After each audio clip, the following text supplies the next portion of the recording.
Alors, je vais profiter de cette petite vidéo pour corriger le devoir que vous avez eu à faire pendant les vacances, devoir qui portait sur la somme des termes consécutifs d'une suite.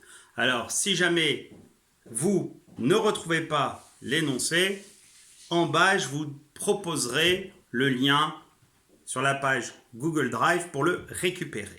Alors, dans le premier exercice, on voulait voir si le symbole de somme était correctement maîtrisé. Donc l'objectif, c'était d'écrire, sans se tromper, à l'aide de ce symbole, 4 sommes que je vais vous redonner. Alors, la première de ces sommes est précisément T7 plus T8. Alors là, vous voyez que cette première somme est très simple à écrire. Donc, c'était grand A égale T7 plus T8 plus T9 plus T43 jusqu'à T44. Donc, comme vous pouvez le constater, A s'écrit comme étant la somme de tous les termes consécutifs de la suite Tn, et ceci de son premier terme T7 jusqu'à son dernier T44. Donc la variable ici est de ce fait l'indice des termes. Donc cette somme, on va l'écrire sigma, somme, des k, mais j'aurais pu prendre une autre lettre que k, allant de 7 jusqu'à 44 des tk. Donc comme vous pouvez le constater, cette première somme était très simple à écrire à l'aide du symbole sigma. Donc on va considérer cette fois-ci la deuxième somme, à savoir b égale à 3 puissance 9 plus 3 puissance 10 plus, et ceci jusqu'à 3 puissance 99 plus 3 puissance 100. Alors que peut-on constater à nouveau pour cette somme? C'est aussi un cas particulier assez simple. On voit que ce sont toujours des puissances de 3, de la puissance la plus petite, en l'occurrence 3 puissance 9, jusqu'à la puissance la plus grande, 3 puissance 100, et ceci en décrivant chacune des puissances de 9 jusqu'à 100. Donc cette somme peut s'écrire sous la forme sigma de k allant de 9 jusqu'à 100 de 3 puissance k. Donc, comme pour la A, il n'y a aucune difficulté. Pour les deux autres exemples, c'est légèrement plus compliqué ou moins simple si vous préférez. Alors la première, à savoir grand C égale à 1 tiers plus 2 neuvièmes plus 3 27e, plus 4 81e, plus 5 sur 243. Alors, que remarquez-vous précisément? Que grand C s'écrit comme la somme de fractions dont précisément le numérateur d'un terme à l'autre augmente de 1, alors que le numérateur, le dénominateur d'un terme à l'autre est multiplié par 3. Donc si on venait à l'écrire autrement, avant d'utiliser le symbole sigma, on l'écrirait sous la forme 1 tiers plus 2 sur 3 au carré, plus 3 sur 3 au cube, plus 4 sur 3 puissance 4, plus 5 sur 3 puissance 5. Vous pouvez vérifier, 3 puissance 5 étant bien égal à 243. Donc, observez bien les choses. Alors, qu'est-ce qui, dans cette somme, est considéré comme étant la variable? C'est ici l'exposant, la puissance précisément du dénominateur 3, qui va de 1 jusqu'à 5, et ces mêmes puissances qu'on retrouve comme étant les valeurs précisément du numérateur. Donc on peut l'écrire, sigma de k allant de 1 jusqu'à 5 de k sur 3 puissance k. Comme vous pouvez le constater, c'était légèrement moins simple que les deux premiers exemples. Alors cette fois-ci, on va considérer le dernier exemple de ce premier exercice, à savoir que d égale à 11 plus 13 plus 15 plus 143 plus 145. Comme vous pouvez le constater en termes de somme, ici, on a précisément uniquement les nombres impairs de 11 jusqu'à 145. Donc on ne pourrait pas écrire sigma des k allant de 11 à 145 des k. Pour la simple et bonne raison que ne serait-ce le nombre 12 ne figure pas dans cette somme. Alors que fallait-il remarquer? Il fallait par exemple remarquer que le 11 s'écrit précisément 2 fois 5 plus 1, que le 13 s'écrit 2 fois 6 plus 1, que le 15 s'écrit 2 fois 7 plus 1, etc., etc., jusqu'à obtenir 143 qui s'écrit précisément 2 fois 71 qui donne 142, à quoi on rajouterait 1, puis pour finir, plus 2 fois 72 plus 1.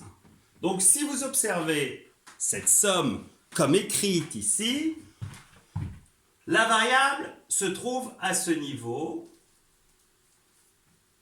alors que le terme qu'il a multiplié, à savoir 2, et le terme qu'il lui a rajouté, à savoir 1, restent inchangés. Donc cette somme, on peut l'écrire sigma, 2k allant cette fois-ci de 5 jusqu'à 72, de quoi? De 2k plus 1. Voilà pour ce premier exercice. Je vais cette fois-ci corriger l'exercice numéro 2, exercice qui porte sur des suites arithmétiques. Précisément, AN est une suite arithmétique de raison petit r. Et dans l'énoncé, si vous relisez bien, la valeur de R n'est pas donnée. Alors, comme le devoir dans son ensemble portait sur la somme des termes consécutifs d'une suite arithmétique, ici, dans la première question, on vous demande de rappeler la formule donnant la somme sigma de k allant de p jusqu'à n dA de k, bien sûr, où p est strictement inférieur à n, sans quoi cette somme n'aurait précisément aucun sens. Et là, on vous demande de déterminer la formule donnant cette somme. Alors, rappelez-vous le moyen mnémotechnique qui a été donné dans une autre vidéo, qui dit que la somme des termes consécutifs d'une suite arithmétique est précisément égale au nombre de termes multiplié par la moyenne des termes extrêmes. Alors, des nombres de termes de cette somme, combien y en a-t-il précisément? Comme vous partez de A indice P pour atteindre A indice N, vous avez précisément N moins P plus 1 termes. Ça, c'est le nombre de termes multiplié par la moyenne des extrêmes. Quels sont les extrêmes? C'est précisément le premier des termes et le dernier terme, en l'occurrence AP plus AN. Et comme vous devez déterminer la moyenne, le tout divisé par 2, c'est une formule qu'il faut savoir et pas forcément savoir redémontrer. Dans la question numéro 2, on vous dit précisément que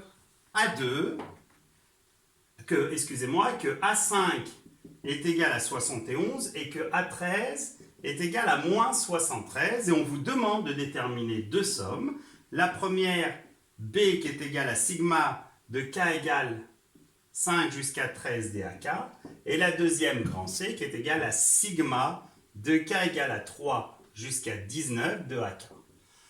Alors aussi bien pour l'une que pour l'autre, vous allez faire appel à la réponse générale permettant d'avoir la somme des termes consécutifs d'une suite arithmétique. Donc si on venait à la mettre en application pour B, nombre de termes 13 moins 5 plus 1, ce qui fait précisément 9, multiplié par la moyenne des extrêmes, à savoir A5 plus A13, divisé par 2. En procédant de même, pour la somme C, nombre de termes 19 moins 13 plus 1, ce qui fait 17, multiplié par la somme des extrêmes, à savoir A3 plus A19, divisé par 2. Alors maintenant, vous allez me dire, que nous faut-il faire pour avoir précisément les valeurs de B et de C? Alors pour la valeur de B, il ne faut rien faire pour la simple et bonne raison que A5 et A13 sont donnés dans l'énoncé, donc il y a juste à substituer par les valeurs. Donc A5 valant 71 et A13 valant moins 73, le tout divisé par 2. Ce calcul s'effectue de tête parce que 71 moins 73, ça fait moins 2. Moins 2 sur 2, ça fait moins 1. Et 9 fois moins 1, on obtient bien moins 9. Maintenant, pour déterminer cependant la valeur de C, comme vous pouvez le constater, on a besoin de A3 comme de A19. Et alors que dans l'énoncé, on n'a ni A3 ni A19, mais on a précisément A5 et A13. Alors, que va-t-il falloir faire pour avoir ces valeurs de A3 et A19? Tout simplement déterminer des informations de l'énoncé, la valeur de la raison. Alors, et pour cela, mettre en relation les deux termes connus, à savoir que A13, du fait que cette suite est arithmétique de raison R, A13 est égal à A5 plus 13 moins 5, ce qui fait 8 fois la raison. En remplaçant, on obtient 8R égale à A13 moins A5, ce qui fait moins 73 moins 71. On obtient 8R égale moins 144, ce qui fait R égale moins 544 sur 8. Je vous laisse prendre votre calculatrice, ce qui donne précisément moins 18. Donc vous avez trouvé R égale moins 18. Alors qu'allez-vous faire avec cette valeur de la raison de votre suite? Vous permettre de déterminer A3. Alors comment faire pour déterminer A3? Soit à partir de A5, soit à partir de A13. Alors on va le déterminer à partir du terme qui lui est le plus proche, à savoir A5. Donc A5 plus 3 moins 5, ce qui fait moins 2 fois la raison. Ce qui va donner A3 égale A5 qui donne 71 moins 2 fois moins 18. Résultat qui se fait sans calculatrice. Priorité de calcul à la multiplication. Moins 2 fois moins 18, ce qui vous donne 36. 36 plus 101, ce qui vous donne précisément 107. Il vous reste à déterminer A19. Alors comment faire pour trouver A19? Rien de très compliqué.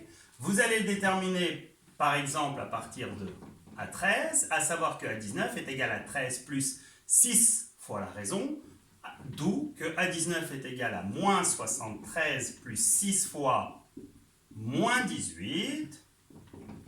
Donc, priorité de calcul, pour avoir 6 fois moins 18, vous avez la possibilité de faire, pour faire 6 fois 18, vous faites 6 fois 20, ce qui fait 120. À quoi vous enlevez donc ce qu'il manque, à savoir 6 fois 2, 12, 120 moins 12, ce qui fait 108. Vous n'êtes pas obligé de procéder de la sorte. Et vous obtenez alors A19 est égal moins 181. Donc au-delà, vous avez tout simplement à remplacer dans la formule que vous avez mise de côté. Donc C égale à 17 fois 107 moins 181 divisé par 2. Je vous laisse faire le calcul tout simple. Et vous avez de ce fait obtenu C égale moins 629. Vous pouvez, si vous voulez, encadrer le résultat. On va passer à l'exercice numéro 3.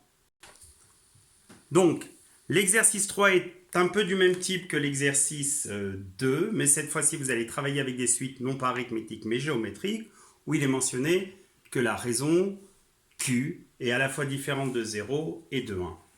Alors, première question, la suite Gn étant géométrique, on vous demande de rappeler la formule donnant la somme de k allant à p jusqu'à n de gk, comme tout à l'heure où p est supposé strictement inférieur à n, et la formule, le moyen mnémotechnique que je vous ai donné en hommage avec la prof, en hommage de ma prof que j'avais quand j'avais votre âge, qui m'a donné une formule que je n'ai trouvée nulle par ailleurs, donc cette formule qui permet de déterminer la somme des termes consécutifs d'une suite géométrique de raison Q différente de 0 et de 1, qui s'énonce de la manière suivante. C'est égal au premier terme qu'il y a, en l'occurrence ici GP, moins premier terme qu'il n'y a pas, c'est-à-dire celui qui suit le dernier présent, à savoir Gn, donc le terme suivant Gn plus 1, sur 1 moins Q. Voilà la formule. Vous pouvez chercher, vous ne trouverez pas de formule plus simple. Dans la deuxième question, on vous demande, sachant que G5 égale à 21 et que G8 est égal à moins 168, de déterminer les sommes suivantes, à savoir B qui est égal à sigma de k allant de 5 à 7 de GK, puis C qui est égal à somme de k allant de 3 jusqu'à 13 de GK. Pour cela, rien de compliqué, excepté mettre en application la formule, parce que comme vous pouvez le constater, la suite n'étant pas constante, La raison est différente de 1 et de 0, sans quoi les termes seraient nuls. Donc là, on appliquerait la formule. Donc, premier terme qu'il y a, à savoir G5, moins premier terme qu'il n'y a pas, à savoir G8, sur 1 moins Q. Et si on venait à mettre en pratique la même formule pour déterminer la valeur précise de C, premier terme qu'il y a, G3, moins premier terme qu'il n'y a pas, G14 sur 1 moins Q. Et maintenant, reste à substituer ces termes par leur valeur précise. Alors ici, ça a été volontairement choisi, pas de calcul nécessaire puisque G5 et G8 ont été donnés dans l'énoncé, G5 étant égal à 21, donc vous obtenez 21 moins 68, ce qui fait plus 168, divisé par 1 moins Q, et comme vous pouvez le constater, il y a de toute évidence nécessité de faire un calcul, celui permettant de trouver la valeur de Q.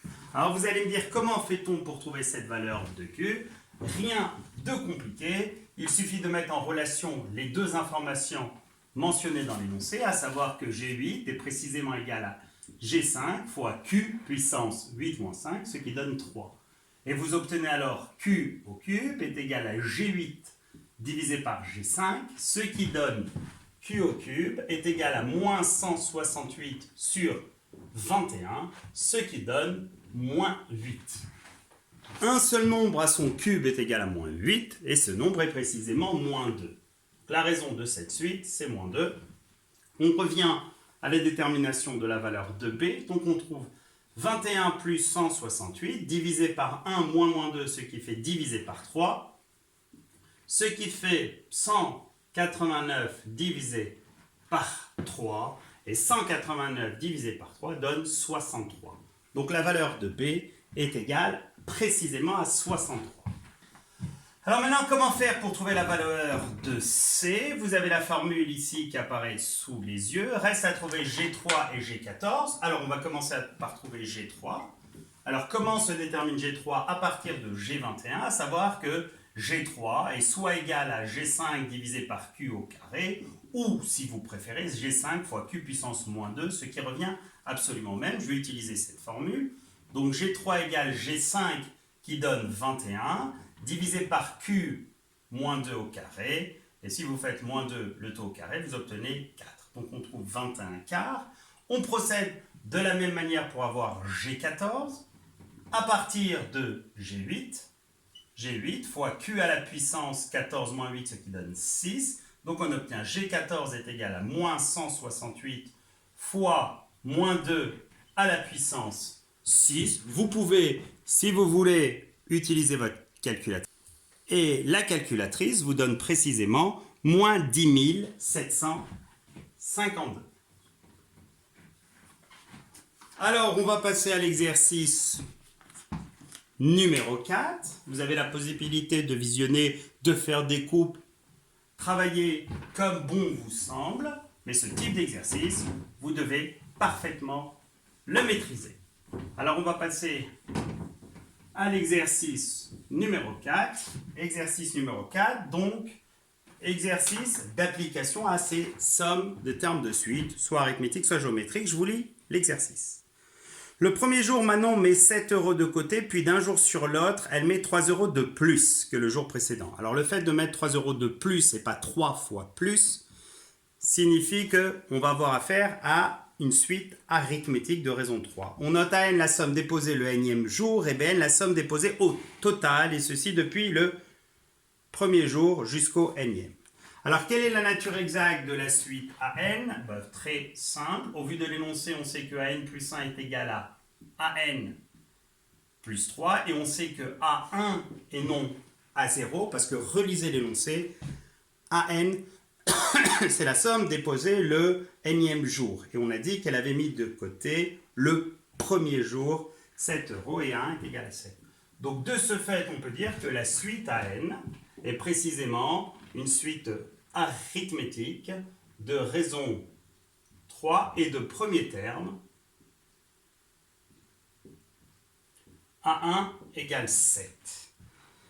À partir de là, on vous demande de déterminer de manière explicite une formule donnant AN. Alors rien de compliqué. AN, c'est précisément A1 plus n-1 multiplié par la raison, d'où en remplaçant, on obtient an égale a1 qui donne 7, plus la raison qui donne 3 facteurs de n-1, et une fois développé, vous obtenez an égale 3n plus 7 moins 3, ce qui donne plus 4. Voilà la formule permettant d'avoir an, c'est-à-dire précisément la somme déposée le nème jour.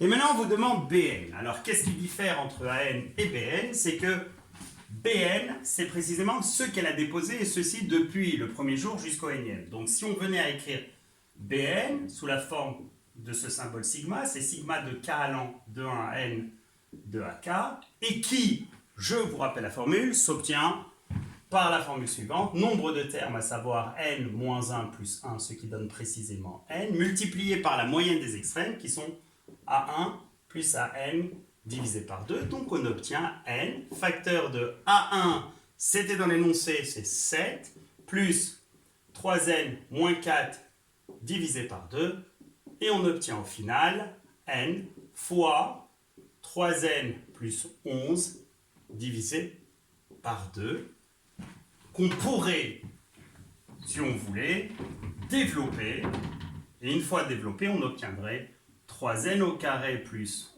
11n, le tout divisé par 2.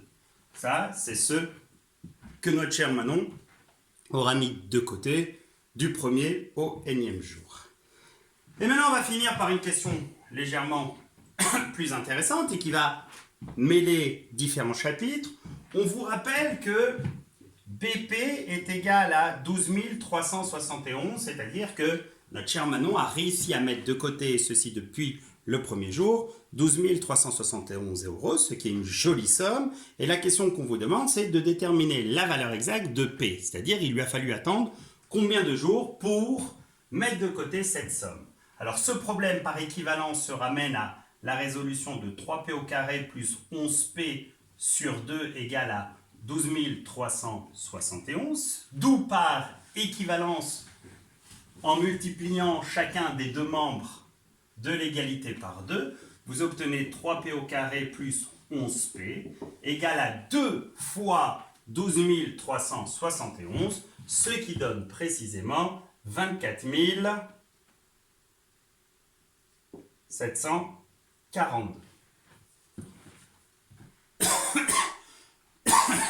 Alors maintenant, vous allez me dire comment résoudre cette équation. Inutile de factoriser par P, qu'est-ce qu'il suffit de faire? Reconnaître une équation du second degré, et ceci en l'écrivant de la sorte. Alors vous allez maintenant me dire comment faire pour la résoudre. Rappelez-vous d'un des chapitres les plus faciles, parce que les plus utilisés en classe de première, qui est le chapitre sur le second degré. Donc ici, vous allez calculer delta, qui s'obtient en faisant 11 au carré moins 4 fois 3 fois moins 24 742. Je vous laisse prendre votre calculatrice, je fais une pause. Donc, si vous ne vous êtes pas trompé, vous avez trouvé delta égale 397 025, qui est bien un réel strictement positif, et de ce fait, vous avez deux racines réelles. La première P1 qui va être égale à moins 11 moins racine de 297 025 sur 2 fois 3, et la deuxième P2 égale à moins 11 plus racine de 277 025 sur 2 fois 6. Je vous laisse à la fois à nouveau le temps d'utiliser votre calculatrice. Donc la calculatrice vous a donné pour la valeur de P1 moins 278 tiers et pour la valeur de P2 89. Et gardez en tête que ce que vous cherchez, c'est une valeur de P qui soit strictement supérieure à 1. Donc la bonne réponse, c'est P égale 89, ce qui signifie précisément qu'au bout du 89e jour, notre Manon a au final cumulé, mis de côté 12 371 euros. Et pour finir, le dernier exercice qui est totalement dans un autre esprit. Alors, ce dernier exercice, il fallait réussir à déterminer des formes explicites des termes d'une suite, suite AN, suite BN, qui vérifiaient différentes conditions. Scan, taux, convergence ou divergence des suites AN, BN, ainsi que de la suite somme AN plus BN ou produit AN fois BN. Alors pour le premier exemple, il fallait trouver une suite qui divergeait vers plus infini, une suite qui diverge vers moins l'infini, de sorte que la somme divergeait vers plus l'infini. Alors le plus simple était ici de prendre AN égale 2n et BN égale moins n. Donc la première, elle diverge bien vers plus l'infini, la deuxième vers moins l'infini, et la somme, si vous venez à faire AN plus BN, vous trouvez 2n moins n, ce qui donne n, et qui diverge bien vers plus l'infini. Dans l'exemple d'après, il fallait à nouveau trouver une suite AN qui divergeait vers plus l'infini, une qui divergeait vers moins l'infini, mais cette fois-ci de sorte que la somme divergeait vers moins l'infini. Alors c'était très très simple. Il suffisait d'intervertir ici, de prendre AN égale n, et de prendre BN égale moins 2n, et dans ce cas, si vous faites AN plus BN, vous allez trouver moins n, et vous avez les trois conditions qui sont vérifiées. Ensuite, il fallait trouver cette fois-ci la première qui divergeait vers plus infini, la deuxième qui divergeait vers moins l'infini, de sorte que la somme convergeait, cette fois-ci, vers 2020, cette superbe année mémorable 2020. Alors que fallait-il par exemple prendre comme exemple? Il suffisait de prendre AN égale n plus 2020 et BN égale moins n, et là si vous faites le calcul, vous obtenez précisément 2020. D'accord, donc elle est constante, égale à 2020, la suite AN plus BN, elle converge de ce fait vers 2020. Alors maintenant, si j'avais mentionné dans l'énoncé qu'il fallait que AN plus BN ne soit pas une suite constante, que suffisait-il de faire? Vous rajoutez un plus 1 sur n ici, donc ici ça ferait plus 1 sur n, et comme quand n tend vers plus l'infini, 1 sur n tend vers 0, on aurait le résultat. On va finir la correction de ce devoir par cette fois-ci des informations quant à la convergence éventuelle de la suite AN fois BN. Donc on veut, si possible, déterminer la forme explicite de AN de BN, sachant que AN diverge vers plus l'infini, BN converge vers 0, et que le produit diverge vers plus l'infini. Alors qu'est-ce qu'il suffisait de prendre? Si on venait à prendre AN qui est égal, par exemple, à n au carré, Bn qui est égal à 1 sur n, la première diverge vers plus l'infini, la deuxième converge vers 0, et si on venait à faire le produit AN-Bn, on obtient n qui diverge bien vers plus l'infini. Alors vous allez me dire quoi faire pour corriger la cinquième, ou cette fois-ci on veut que AN, cette fois-ci, diverge vers plus l'infini, que Bn converge vers 0, mais que le produit converge vers moins l'infini. Il fallait réfléchir un petit peu, il suffisait ici de mettre un moins 1 sur n. Dans ce cas, le produit est égal à moins n qui diverge précisément vers moins l'infini. Et pour finir, dernier cas de figure, il fallait trouver petit 6, la première qui divergeait vers plus l'infini, la deuxième qui convergeait vers 0, et de sorte que le produit, cette fois-ci, converge vers toujours ce 2020, converge vers 2020. Alors, que suffisait-il de choisir? Par exemple, 2020 n pour celle-ci et 1 sur n pour celle-ci.